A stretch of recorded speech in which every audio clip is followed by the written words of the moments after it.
السلام عليكم.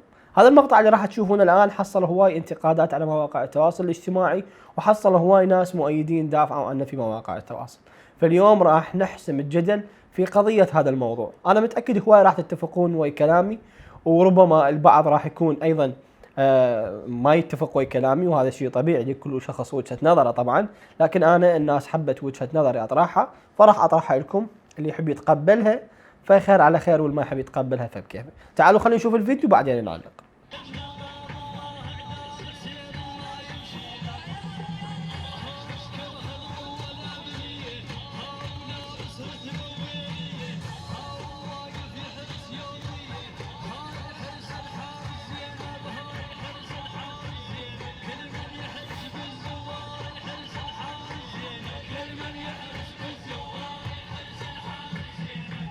يا الله، مثل ما شفت اخوان، هذول الحجاج او الاثنين الخدام الامام الحسين، اثنينهم جاي يقومون بحركات في طريق المشاية.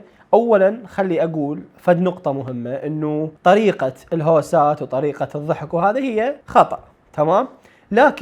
لكن المشكلة انه مواقع التواصل الاجتماعي شنو اللي سوت؟ انه هذول الشخصين يعني وغيرهم من خدام الامام الحسين، هذول قبل شهر محرم هم يفترنون ويجمعون بعض الاموال، ربما يجمعون بعض الاموال علما لصنع موكب لخدمة الامام الحسين، او ربما تكون من اموالهم الشخصية. يجوز واحد تلقاه بايع سيارته، واحد بايع مدري شنو، حتى يفتح له موكب ويخدم زوار الامام الحسين، وشفناهم.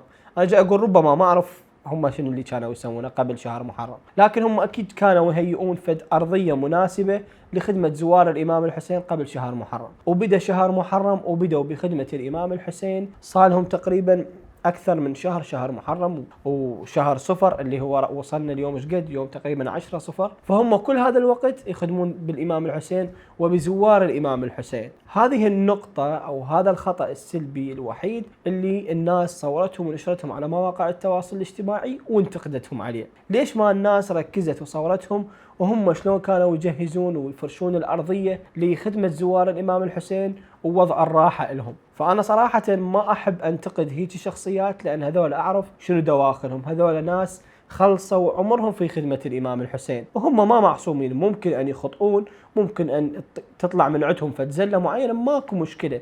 تبقى أن هم هذول خدام الحسين، وهذا الخطأ هم راح يتعلمون من عنده، من يشوفون فد شخص مؤدب ومحترم يجي يقول لهم يابا هذا الموضوع خطأ، أنتم خطأتوا به، هم تلقائيا راح يتركونه بعد ما يكررونه.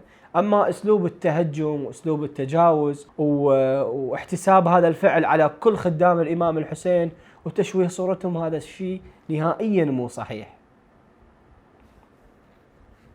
فأرجع وأقول أن ذولا كرسوا كل خدمتهم للإمام الحسين، خاصة في شهر محرم ولا شهر صفر، لكن طلع من عندهم هذا الخطأ البسيط وطش بمواقع التواصل الاجتماعي، والعالم كلها تحكي عليهم وتسقط بيهم. انت اذا تحبهم صدق وتحب الامام الحسين صدق، وجه لهم نصيحه، قل لهم يابا انتم اللي سويتوا هذا الشيء خطا وما يرضى به سيد الشهداء، هذه طريقه وكانها رقص وكانها كذا، باسلوب محترم باسلوب مهذب، هو راح يسمع منك وراح يحترمك وراح يترك هذا الفعل اللي هو شنو خطأ. فما له داعي اجي ناس تتهمهم ذول يشوهون القضيه، وناس تتهمهم هم هذول مدعومين، ناس تتهمهم هم هذول يرقصون ومتعمدين ما ادري شنو.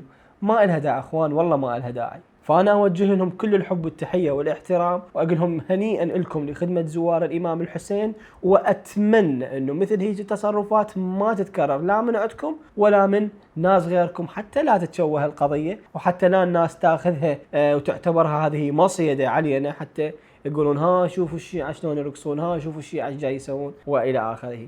فكل الحب وهنيئا لكم خدام الامام الحسين. وهذا رأيي الشخصي، كتبوا لنا انتم آراءكم بالتعليقات حتى ربما يعجبنا رأيكم.